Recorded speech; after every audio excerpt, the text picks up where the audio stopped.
Just a week after the Tourist Trophy, we went to Monza for the Italian Grand Prix. The drivers paid lip service to fuel economy. They were driving not a new, smaller still Cooper, but BP midget cars powered by tiny two-stroke engines. In practice, the major concern for all the Grand Prix teams had been tyre wear. The fast Monza circuit and the hot weather were destroying tyres.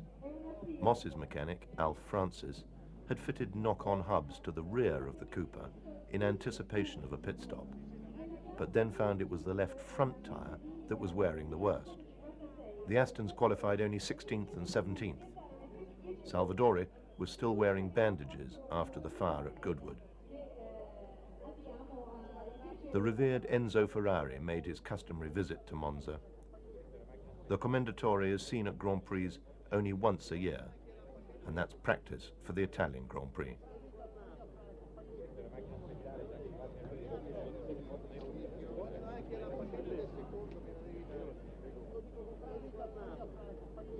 Moss had qualified the Rob Walker Cooper Climax on pole.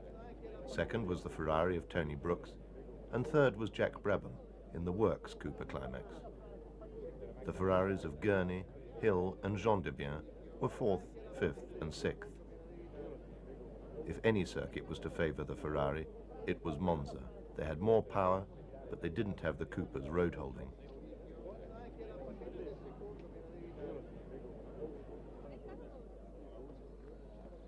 The Walker team discussed their tyre strategy.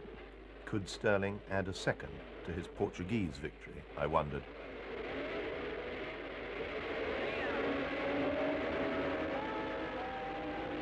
When the flag dropped, blue smoke poured from Brooks's Ferrari. His race was already over. Sterling took the early lead, but by lap 2, the order was Phil Hill, Moss, Gurney, Brabham, and then a long gap to Schell, Jean Debien, Ireland and Allison. The Astons were going better than they had in practice, but were still well down. Soon Moss was tightly sandwiched between the Ferraris of Hill and Gurney.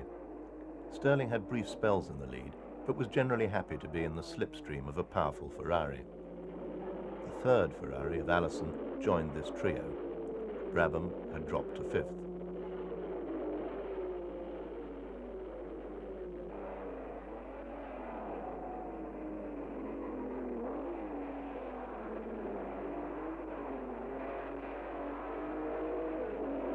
On lap 33, the leader, Phil Hill, pitted for tyres. In the next few laps, the other Ferraris all did likewise. After the Ferrari pit stops, Moss held a good lead over Hill and Brabham, who'd been promoted to 3rd. The Ferrari team expected Moss to pit, but he didn't.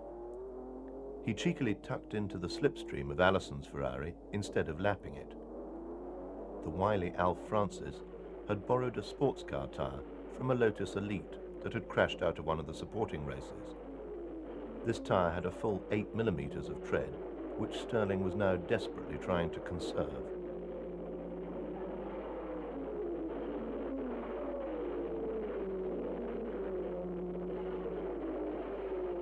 David Brown was unimpressed.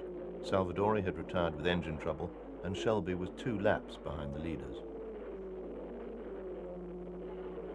By running at a pace fast enough to prevent the Ferraris catching him, but slow enough to conserve his tyres, Stirling Moss won a convincing tactical victory, 47 seconds ahead of Phil Hill's Ferrari.